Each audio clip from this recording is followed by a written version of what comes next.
오늘은 교회의 권징에 대하여 함께 생각을 하겠습니다. 주님께서는 이 땅에 교회를 세우시고 교회에게 몇 가지 권세를 주셨는데 우리 조직신학에서는 크게 세 가지의 권세를 말씀하고 있습니다. 첫째는 교훈권 혹은 교리권이라고 하는 것입니다. 즉 이 교회는 하나님의 말씀을 보전하고 또 말씀을 선포하고 성례를 집행할 뿐만 아니라 신조와 신앙 고백서를 작성하게 하셨습니다. 그래서 교회는 믿는 도리를 올바로 세울 수 있도록 하고 이것을 가르칠 수 있도록 하셨다 하는 것이지요.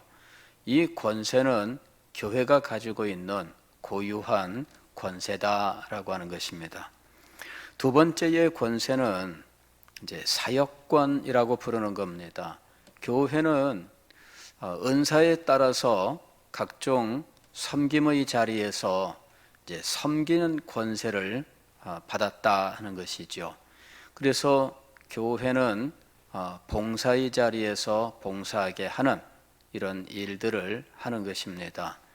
세 번째로 교회가 가지고 있는 권세가 치리권이라고 부르는 거예요. 치리권의 내용은 첫째는 질서 유지, 두 번째로는 순결 유지라고 하는 겁니다. 질서 유지는 교회의 모든 일들을 법에 따라서 절차에 따라서 운영해 나가는 것을 의미합니다. 그리고 순결 유지라고 하는 것은 이 교회의 도덕성을 지키기 위해서 이제 권징, 즉 징계를 행하는 것을 의미하고 있는 거죠. 그래서 이 교회는 이 세 가지 권세, 즉 교훈권, 사역권, 치리권을 가지고 교회를 교회답게 세워 나가는 거예요. 그 중에서 오늘 우리가 다루는 부분이 치리권 가운데 교회의 순결 유지를 위한 권징이라고 하는 부분을 다룬다 하는 겁니다. 권징이라고 하는 것은 우리는 흔히 듣지 못하는 말입니다. 교회에서만 사용되는 고유한 용어가 되어 있습니다. 이것은 아마도 이 권고와 징계를 아마 함께 언급하는 용어로 보입니다. 권고라고 하는 것은 이거는 이제 책망이에요, 책망. 그 다음에 징계라고 하는 것은 벌을 의미하는 거죠. 그래서 권고와 징계, 즉 권징이라고 하는 것을 통해서 교회는 순결을 유지한다 하는 것입니다. 이것은 오늘날 어느 단체나 행하고 있는 일이에요. 하다못해 친목회도 그런 일이 있습니다. 친목회 같은 경우에도 친목회의 취지에 맞지 않는 어떤 일들이 일어나게 되면 회원을 징계하는 일이 있죠. 심지어는 그 회원권을 박탈하고 이제 내보내는 이런 일들까지 있기 마련이죠. 그러나 이 친목회는 임의 단체인 거예요. 번듯한 단체 같으면 당연히 이런 징계를 행하고 있습니다. 그 단체의 멤버가 어떤 범죄를 범하게 되면 단체는 세상 법정과 별도로 절차에 따라서 징계를 행하고 있어요. 이럴 때 그 단체는 아직 세상 법정의 판단이 나오지 않았을 때라도 자체적으로 조사해서 징계를 행하는데 일반적으로는 징계위원회 이런 것들을 만들어서 그 징계위원회에서 조사하고 그 조사에 따라서 자체적인 징계를 행하는 거예요.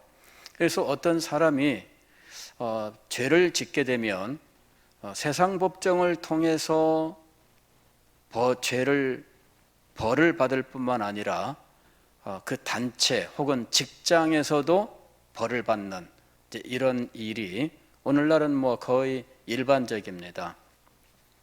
공무원들의 경우에는 이것이 굉장히 무섭죠. 혹은 공무원에 준하는 사람들의 경우에는 교통법규 위반 이 정도만 해도 통보가 되면 직장에 이 사실이 통보만 되면 그러면 징계를 받을 수가 있어요.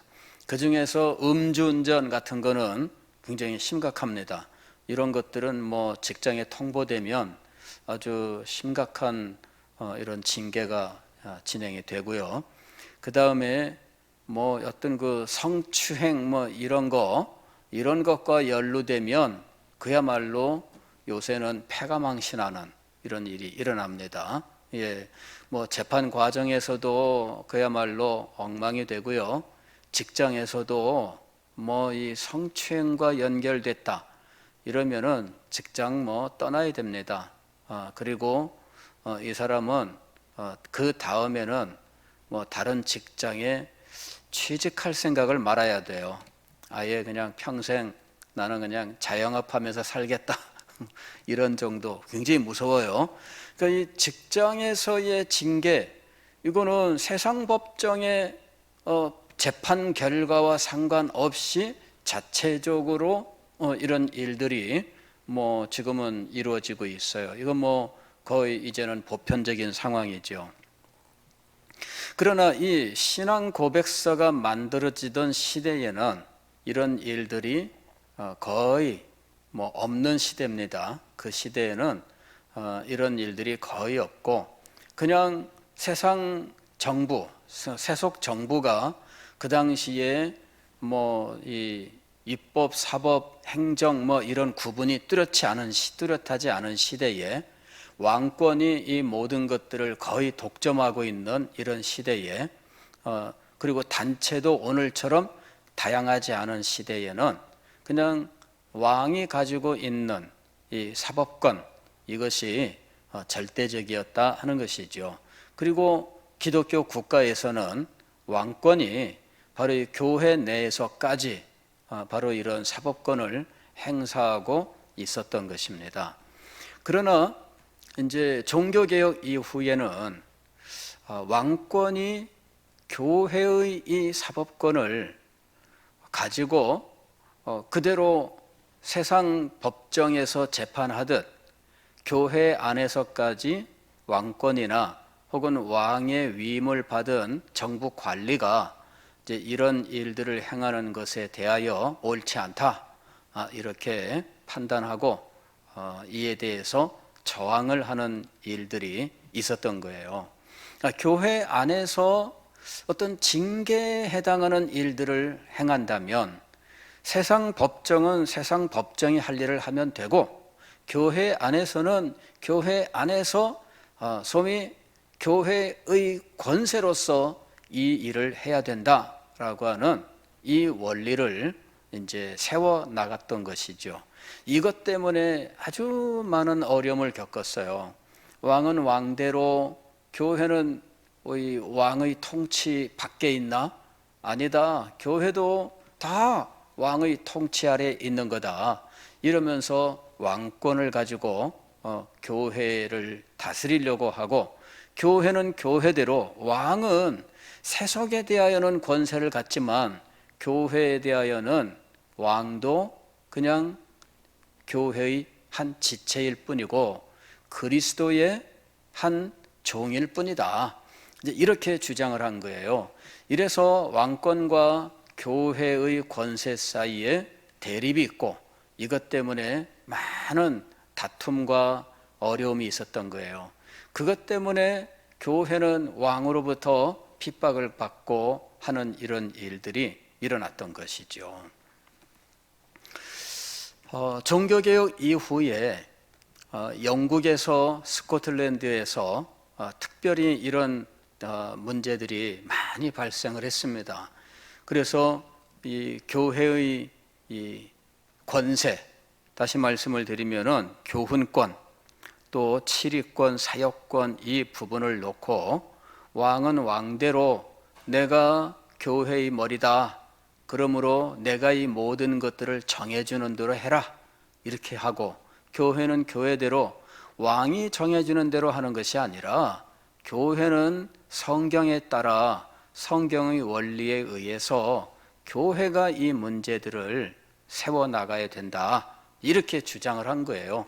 이것 때문에 왕과 교회 사이에 소위 말하면 대립이 일어나고 그 갈등이 아주 첨예하게 일어나면서 심지어는 이 내전까지 발생하게 됩니다.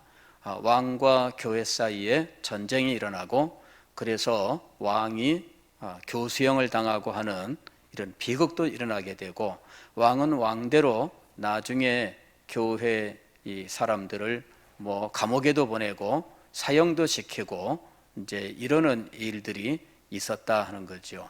그러한 피나는 투쟁 속에서 세워진 것이 바로 이거예요. 교회는 교회 자체적으로 칠위 체제가 있고, 교회는 이 칠위 체제를 통해서 교회를 세워나간다라고 하는 원리, 이거를 세운 겁니다. 이게 그냥 된 것이 아니에요. 오늘날 우리는 우리 사회를 보면서 이 당연하게 이루어지는 일들이잖아요. 직장은 직장대로 징계위원회가 있어서 자기 직원들에 대하여 징계를 행하고, 이거는 세상의 법정의 판단과 상관없이 직장 자체 내에서 이 징계위원회를 만들어서 징계하고 뭐 다 당연하게 생각을 해요.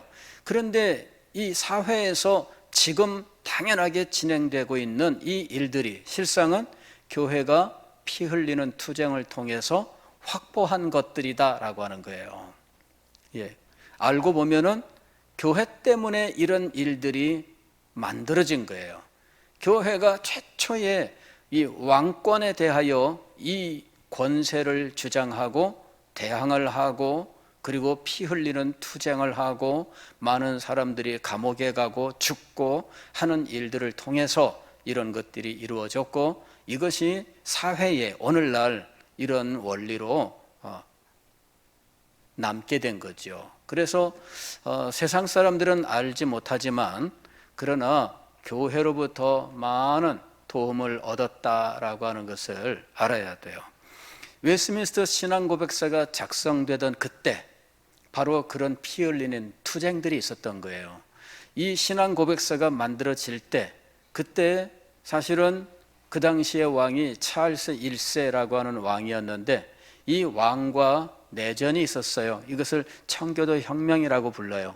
이 청교도 혁명, 우리는 청교도 혁명이라고 부르지만 영국 자체적으로는 Civil War라고 불러요. 즉 민중혁명이죠. 왕에 대한 민중혁명입니다. 그래서 왕을 중심으로 한 왕당파, 그 다음에 이 청교도 이 개혁파들을 중심으로 한 의회파 사이에 내전이 벌어지게 되고, 이 내전에 스코틀랜드 군대가 개입하고 하면서 이제 이 복잡하게 이 정세가 얽히고 설켜가요. 그러면서 왕이 패배하고, 그 다음에 이 입법부, 즉 의회가 이제 이 웨스민스터 총회를 개회하게 하고, 이 웨스민스터 총회에서 이 신앙고백서, 예배 모범, 또 대요리문답, 서요리문답 이런 것들을 작성을 해요. 그리고 이 작성된 문서들을 의회가 승인하고 이제 이러는 과정에서 이제 이 웨스민스터 신앙고백서가 오늘 우리들에게까지 전수가 된 거예요. 그러니까 그런 그 갈등과 대립, 혁명과 전쟁 이런 와중에 이 문서가 만들어지고 이 개념이 성립되었다라고 하는 것이죠. 그리고 오늘날 우리들에게 전수가 되었고, 그 후로부터 벌써 한 7, 80년 세월이 흐르는 동안에 이제 사회에 이 정신이 그대로 전수가 되고, 이런 민주사회라고 하는 이런 사회가 이런 원리들을 받아들이고 발전되게 되었다라고 하는 것입니다. 자, 오늘 우리는 이것이 그냥 평온하게 된 것이 아니라 참 힘든 투쟁을 통해서 세워진 원리다라고 하는 사실을 기억해야 할 것입니다. 자, 제1절 7위, 이건 7위권입니다. 1. 교회의 왕과 머리이신 주 예수께서는 교회의 직원들의 손에 세속 법정과 구별되는 칠위 체제를 세우셨다. 7위회라고 번역을 해서 나누어 드렸는데, 이 교재를 만든 후에 제가 계속 묵상을 하는 중에 7위회라는 용어보다는 7위 체제라는 용어가 더 적합하다 해서 수정을 했습니다. 교재는 이미 완성이 되었기 때문에 그대로 나갔습니다만은 7위 체제, 즉 한 가버먼트를 세웠다 이렇게 얘기하는 거예요. 가버먼트는 뭐냐면은 정부지요. 정부는 어떤 행정 조직, 그리고 이것을 집행하는 이 집행의 권한을 가진 이런 조직을 말하는 거죠. 그래서 교회 안에도 그런 정부와 같은 이런 조직을 주님께서 두셨다라는 이야기예요. 예. 근데 이 조직은 교회의 직원들의 손에 세우셨다. 이렇게 교회에 직원이 있어요. 여기 직원이라고 하는 것은 이 직장의 직원을 말하는 게 아닙니다. 예, 교회에서 일꾼을 말하는 거죠. 교회의 일꾼. 이를 교회의 직원이라 부르는데, 우리는 교회의 직원을 비상직원, 통상직원, 준직원, 임시직원 이런 여러 가지 직원으로 분류를 하고 있습니다. 비상직원은 누구를 말하느냐 하면 사도와 선지자를 말하는 거예요. 그래서 사도와 선지자는 비상직원으로서 초대교회 때 그 당시에만 세워졌던 직원들입니다. 그 다음에 통상직원은 무엇이냐면은 교회가 이 땅에 존재하는 전 시대에 걸쳐서 교회에 언제나 있어야 하는 직원, 이것이 바로 통상직원이다라고 하는 거예요. 통상직원에는 크게 두 직분이 있는데 장로와 집사입니다. 장로와 집사. 그리고 장로는 우리가 성경을 보면은 이 두 종류의 장로가 나와요. 그냥 교회를 섬기는 장로가 있고 또 말씀을 가르치는 장로가 있습니다. 다 이 초대교회 때에는 구별 없이 장로 이렇게 불렀던 것입니다. 이것이 후대에 가서 좀 더 세분화된 거예요.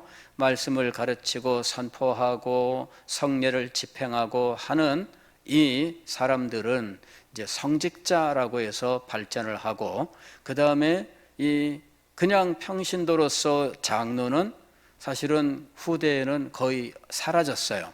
예, 사라지고 그냥 성직자로서의 장로 제도가 그들을 나중에는 성직자 혹은 그들도 계급화시켜서 그 장로와 감독이라고 하는 용어를 가지고 주교 제도를 세워 나가게 된 거예요. 그러나 이 7위권을 가진 장로 제도는 종교개혁 후에 칼빈을 통해서 복원된 겁니다. 칼빈이 그의 기독교 강요에서 초대교회의 교회 조직을 말씀하는데, 거기에서 바로 이 7위권을 가진 장로가 초대교회에 있었다. 그래서 이 말씀을 전하는 장로도 있었고, 다 같이 장로라고 불렀지만 말씀 전하는 것은 하지 않는 이 7위만 하는 장로도 있었다. 이렇게 기독교 강요에서 이야기하는 거예요. 그리고 이 일정 지역에서 이런 그 목회자들의 모임이 있었고, 이 목회자들의 모임에서 각 교회가 요청한 교역자를 인정해주고 하는 일이 있었다. 그래서 이것이 바로 오늘날 우리의 노회라고 하는 것으로 이제 남게 되고, 그 노회 제도를 통해서 교회가 교회의 어떤 그 순결성, 말씀의 그 순결성을 유지하고 교회 조직을 유지했다.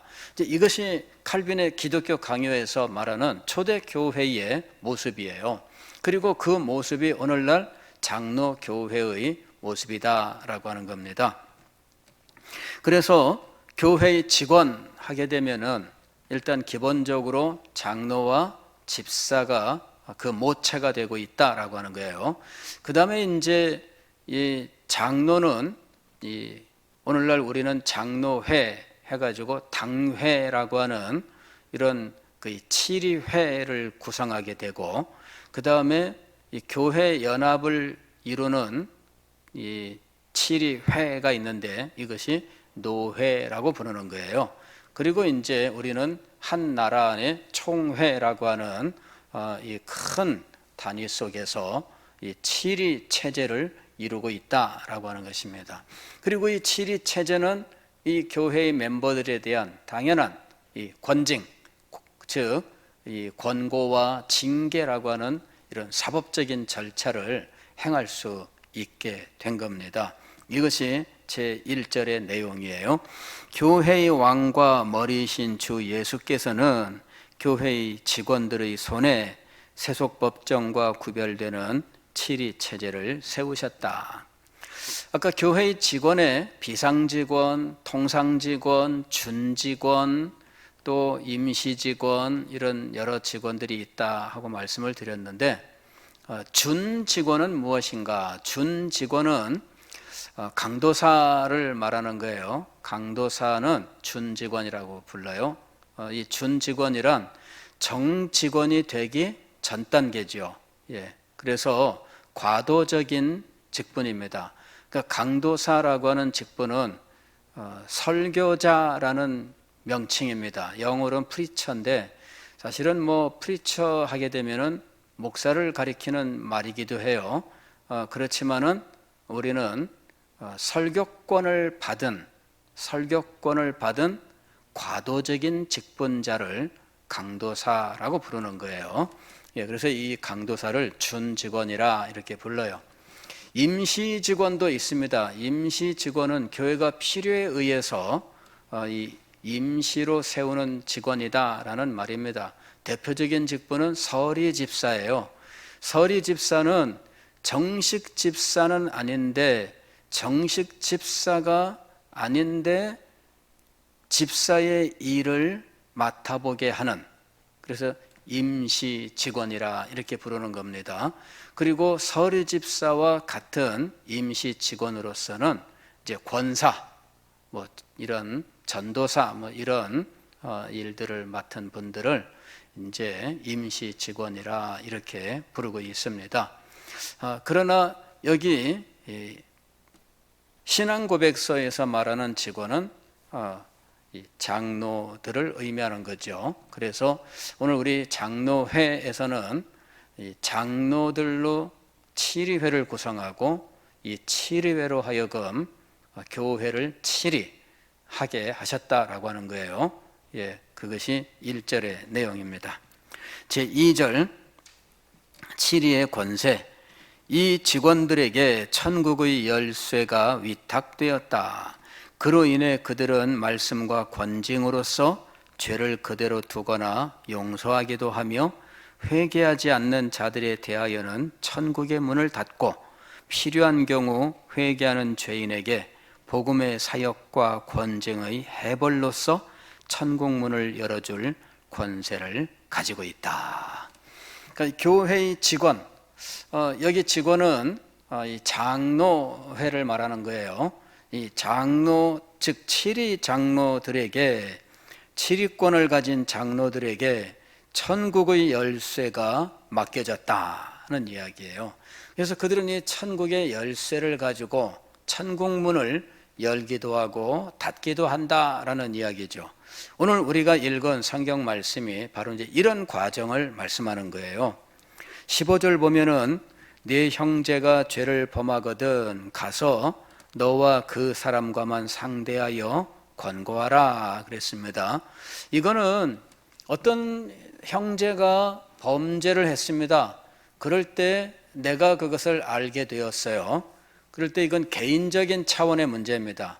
개인적인 차원에서 어떤 형제가 범죄하는 것을 알게 되었는데, 그렇다면 비밀리에 그 형제를 만나서 그 문제를 가지고 권고하라 얘기죠.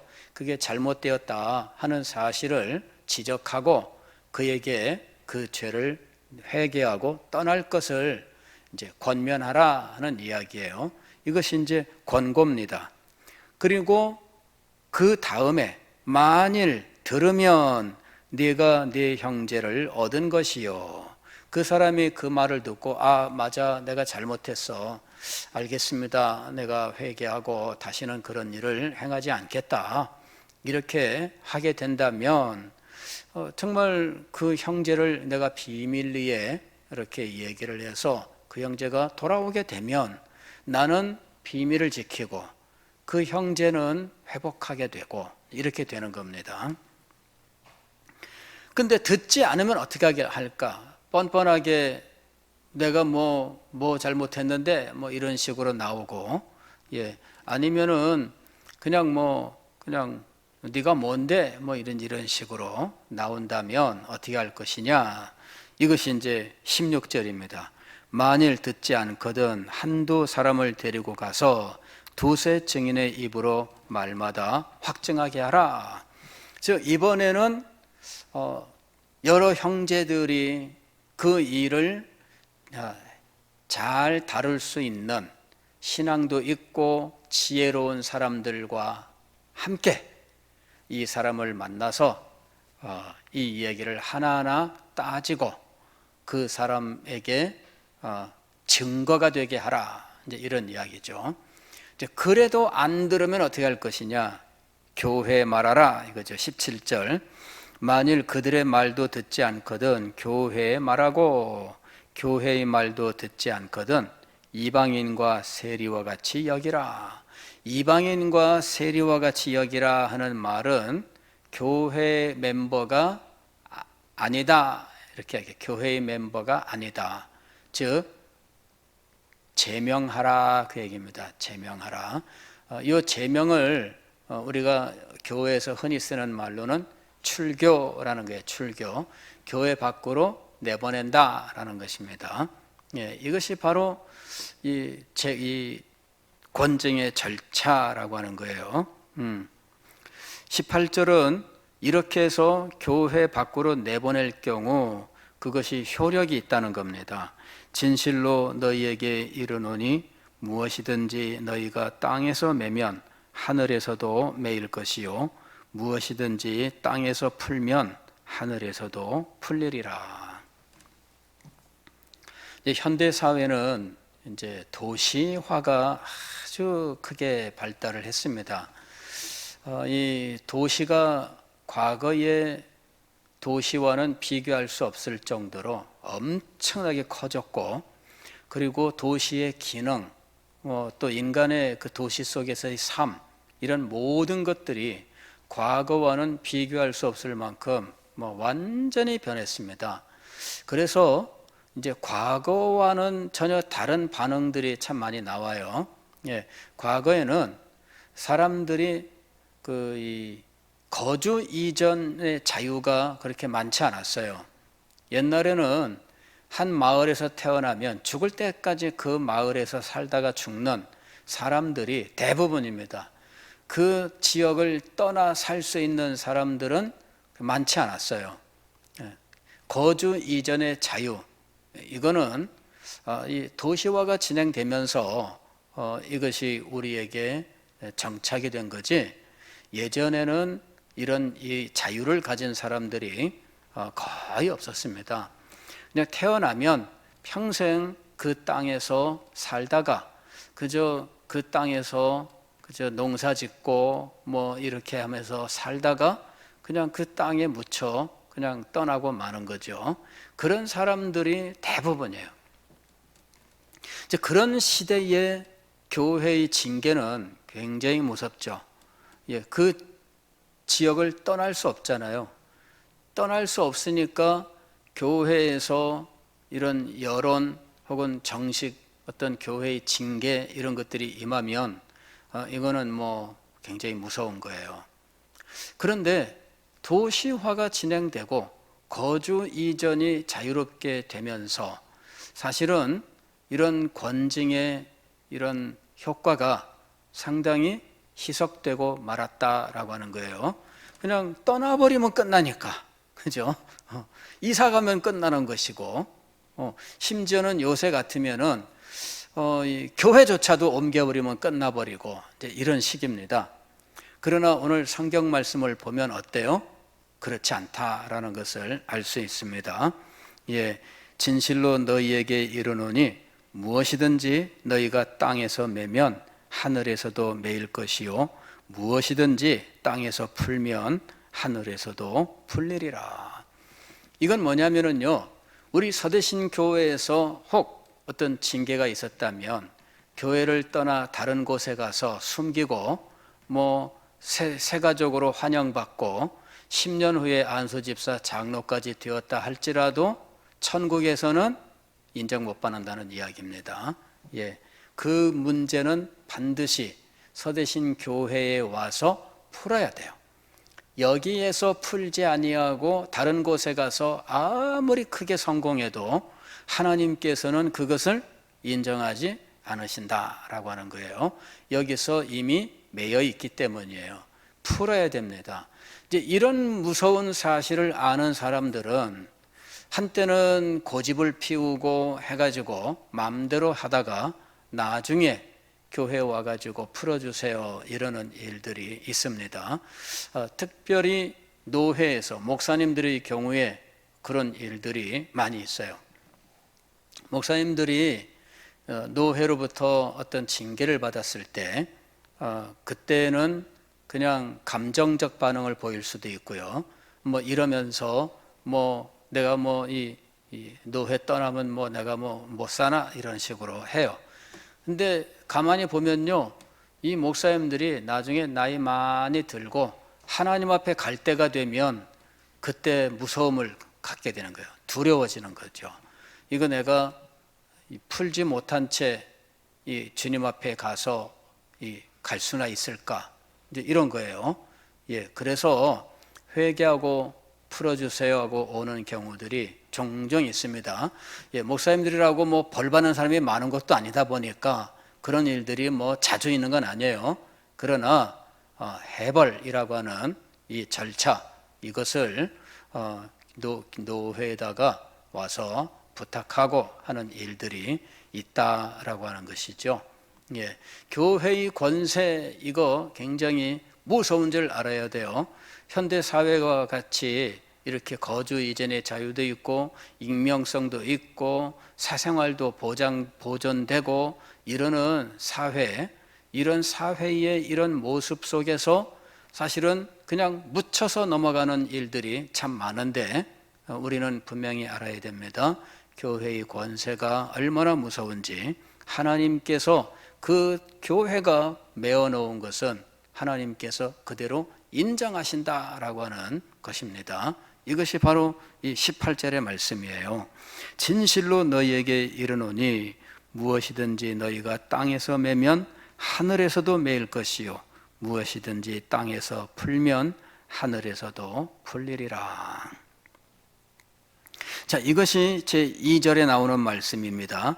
이 직원들에게 천국의 열쇠가 위탁되었다. 그로 인해 그들은 말씀과 권징으로서 죄를 그대로 두거나 용서하기도 하며, 즉 어떤 사람이 범죄했을 때 그래 알았어 그냥 놔두는 거예요. 그럼 어떻게 돼요? 이거는 그를 범죄자로 그대로 그냥 버려두는 거죠. 버려두면 그는 죄 가운데에서 죄값을 받는 거예요. 그 다음에 용서하는 경우가 있죠. 용서. 예, 이것이 교회의 권세다라고 하는 거예요. 예. 그 다음에 회개하지 않는 자들에 대하여는 천국의 문을 닫고, 그래요. 천국의 문을 닫는다는 것이 어느 정도의 권세인지는 잘 알기가 어렵습니다. 구원도 못 받는다는 것이냐? 그것에 대해서는 참 쉽게 말하기가 어렵습니다. 다만 회개하지 않는 자라고 하는 것은 진정으로 하나님의 권세도 알고 죄에 대하여도 분명한 깨달음이 있는데 그가 진정으로 믿음을 가지고 있다면 회개하지 않는 경우는 없습니다. 사실 이 회개하지 않는다라고 하는 것은 성령 회방죄에 해당이 되는 거예요. 성령을 거역하고라고 하는 것에 해당이 됩니다. 그래서 이제 이런 사람의 경우에 천국문을 닫고라고 하는 것은 구원과 연관되어 있는 것이지요. 진정으로 믿음이 있고 성령의 은혜가 역사하고 있는 사람이라면 죄에 대하여 회개하지 않는 이런 일은 일어날 수 없습니다. 그래서 천국문을 닫는다라고 하는 것은 구원이 없다라고 하는 말과 같은 표현인 겁니다. 자, 7번 필요한 경우 회개하는 죄인에게 복음의 사역과 권징의 해벌로서 그랬어요. 해벌이라고 하는 것은 이제 이 죄를 이제 면제하는 거죠. 지워주는 겁니다. 예. 해벌로서 천국문을 열어줄 권세를 가지고 있다. 그러니까 이 7위권 그 중에서도 권징이라고 하는 것이 얼마나 두렵고 떨리는 일인지 이것을 우리는 알 수 있다라는 것입니다. 제3절 왜 교회에 이와 같은 권징의 권세를 주셨는가? 권징의 필요성입니다. 교회의 권징은 범죄한 형제들을 바로잡아 회개하고 첫째 목적은 회개에 있습니다. 그래서 그를 바로 세우고 그리하여 그를 다시금 잃지 않고 얻기 위해서다라고 하는 겁니다. 그러니까 가령 그 사람에게 죄를 지적하는 건 그 사람을 미워해서 그 사람을 해롭게 하기 위해서가 아니라 그 사람을 얻기 위해서입니다. 왜냐하면 죄를 지었는데 그 죄를 깨닫지도 못하고 계속 죄 가운데 거하는 것은 이거는 그에게 큰 해를 가져오는 일이거든요. 그 다음에 이런 죄를 지적하지 않고 놓아두면 이 사람도 잃고 주변 사람들까지 함께 잃게 되는 일이 벌어지게 되는 거죠. 그래서 권징이라고 하는 것은 반드시 필요하다라는 겁니다. 범죄한 형제들을 바로잡아 회복하고 3번 다른 사람들이 같은 죄를 짓는 것을 막기 위하여 권징은 필요합니다. 즉 반죽 전체를 오염시킬 수 있는 누룩을 제거하기 위하여 또 그리스도의 영광과 복음의 거룩한 선포를 위하여 죄인들을 놓아둔 채 복음을 선포하는 것, 그렇게 되면 사람들이 뭐라 그러겠어요? 니나 제대로 해라 이럴 거 아니에요. 예, 자기는 지저분하게 하고 다니면서 야 좀 깨끗이 씻고 다녀 그런데 나는 막 얼굴에 때를 덕지덕지 묻히고 막 엉망진창으로 하고 다니면서 좀 씻고 다니라 야 그렇게 말하면 사람들이 그 말을 들을까요? 안 들을까요? 안 들을 거예요. 교회가 순결하지 아니하고 교회가 복음을 전할 때 누가 이 복음을 받아들이겠어요? 그래서 우리는 이 권징이라고 하는 것이 바로 이 복음 전파를 위해서 반드시 필요하다라는 겁니다. 그리스도의 영광과 복음의 거룩한 선포를 위하여 필요해요. 그 다음에 악하고 완고한 범죄자들에 의해 그의 언약과 인침이 더럽혀질 때 교회에 당연히 임하게 될 하나님의 진노를 막기 위하여 필요하다. 즉 범죄자들을 용납했을 때 범죄자들에 의해서 은혜 언약이 훼손돼요. 하나님의 은혜의 인침이 훼손돼요. 그럴 경우에 하나님은 반드시 징계하시는 거예요. 진노하시고 교회 자체에 대하여 진노하시는 거예요. 그래서 교회가 이런 것들을 용납하면 교회 자체가 하나님께로부터 진노를 받아 벌을 받게 되기 때문에 우리는 무서운 줄 알고 이런 것들을 제거해야 된다는 것이죠. 그러니까 그냥 용납하면 어떻게 돼요? 교회 자체가 벌을 받게 되는 거예요. 하나님의 진노가 교회에 임하는 것입니다. 그래서 교회는 이러한 범죄자들을 용납해서는 안 된다라는 것입니다. 네 번째 권징의 종류입니다. 이러한 목적을 보다 잘 성취하기 위해 교회의 직원들은 그 사람의 죄와 과실의 성격에 따라 책망하거나 일정 기간 주의 만찬을 중지시키거나 교회로부터 출교시켜야 한다. 우리 교회 헌법에는 이 벌이 좀 더 세분화되어 있기는 해요. 여기 보면은 책망하거나 그랬는데 이 책망도 여러 단계가 있습니다. 그래서 좀 더 세분화되어 있기는 하지만 기본적으로는 이 세 가지로 말할 수가 있습니다. 죄를 책망하는 것, 그 다음에 성찬을 중지시키는 수찬정지라고 하는 것, 세 번째로는 출교시키는 겁니다. 이제 이런 그 단계 속에는 이 견책이라든지 이런 것들은 책망의 일종입니다. 그 다음에 면직이라든지 이런 것도 있어요. 그 사람이 가진 교회의 직분을 빼앗는 거죠. 그 다음에 제명 출교, 즉 교회 명부에서 지워버리고 교회에서 내보내는 거죠. 이제 이런 그 세분화된 다른 단계가 있기는 하지만 기본적으로는 세 가지예요.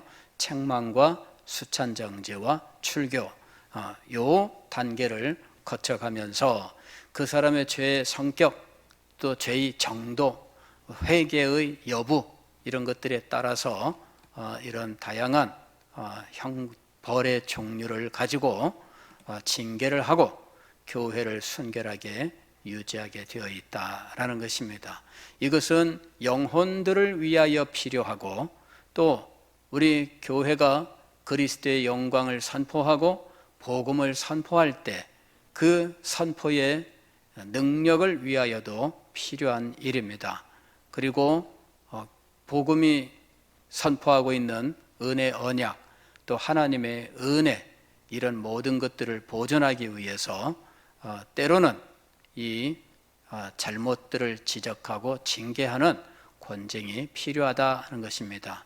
그 목적을 위하여 주님께서는 교회에 치리권이라고 하는 것을 주셔서 이 일들을 행하게 하신 것입니다. 기도하겠습니다.